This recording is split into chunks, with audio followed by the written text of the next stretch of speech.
My channel the Unreal story. আজকে আমরা যাচ্ছি হলো তোমাদের একটা ভালো ইনফরমেশন দিচ্ছি, সেটা হলো মায়াপুর যখন তোমরা ইসকনে আসছো থাকতে, তখন এখানে তো তোমরা সাধারণত দেখেছো যে গদা ভবনে খাওয়া দাওয়া করি, আমরা ভোগ প্রসাদ গ্রহণ করি, নামহট্ট ভবনেও ভোগ প্রসাদ গ্রহণ করি, গীতা ভবনেও ভোগ প্রসাদ গ্রহণ করা হয়। কিন্তু আমরা আজকে যাচ্ছি ঈশ্বরদা ভবনে খাবো, মানে আমার কাছে এটা ফার্স্ট টাইম, তাই তোমাদের সাথে শেয়ার করছি।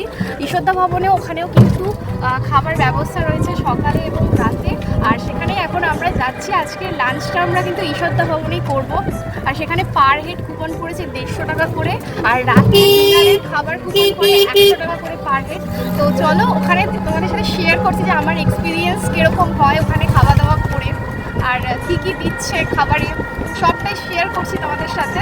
তো ব্লগটা দেখতে থাকো, এই ব্লগটা তোমাদের জন্য ভীষণ ইনফরমেটিভ আর হেল্পফুল হবে। আমরা এখন বংশী ভবনের পাশ দিয়ে যাচ্ছি, আর এই বংশী ভবন ঈশ্বরদা ভবন দুটো ভবনই পাশাপাশি রয়েছে, আর এই দিকটা ভীষণ সুন্দরভাবে ফুল গাছ দিয়ে সাজানো রয়েছে, রংবাহারি শীতকালীন ফুলের গাছ রয়েছে।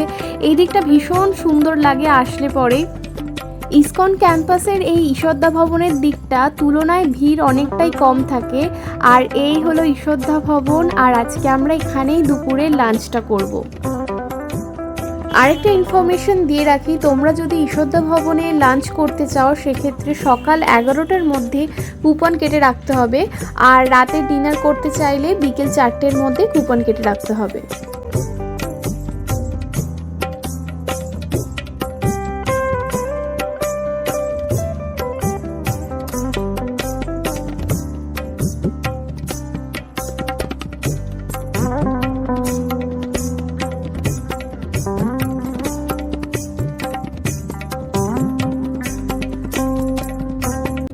আমরা ঈশ্বরদা ভবনের ভিতরে চলে এসেছি, আর এই ভবনটা দেখতে ভীষণ সুন্দর লাগে।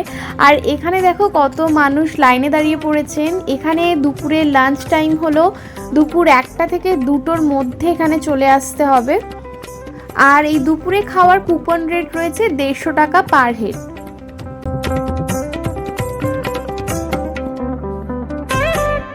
এই হলো ঈশ্বরদা ভবনের ভেতরে খাবার জায়গা বা রেস্টুরেন্ট যাই বলো না কেন, রেস্টুরেন্টের যে কোনো অংশেই কম নয়, এত সুন্দরভাবে ওয়েল ডেকোরেটেড ছিল।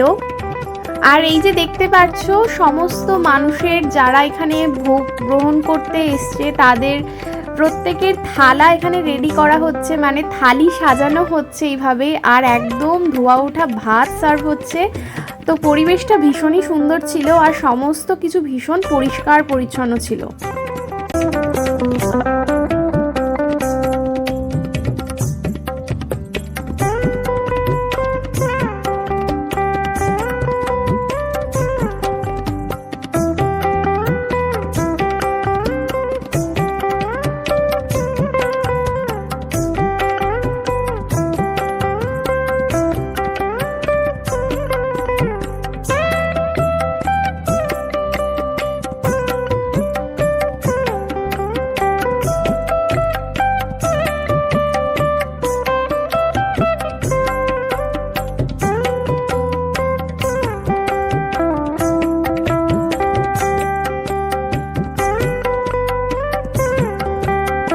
দেখো কত সুন্দরভাবে এখানে থালি পরিবেশন করা হয়েছে, ভীষণ পরিষ্কার পরিচ্ছন্নভাবে থালি সাজানো হয়েছে।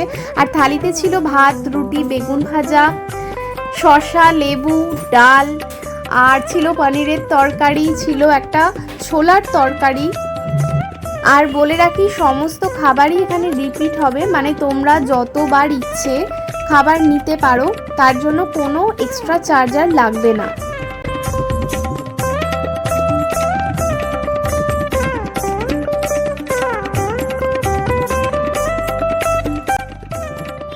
আর ছিল টমেটোর চাটনি, পায়েস, গোলাপ জামুন, বেশ বড় সাইজের একটা মিষ্টি দেওয়া হয়েছে, আর পাঁপড় ভাজা। আর এই থালির প্রাইস পড়েছিল মাত্র 150 টাকা।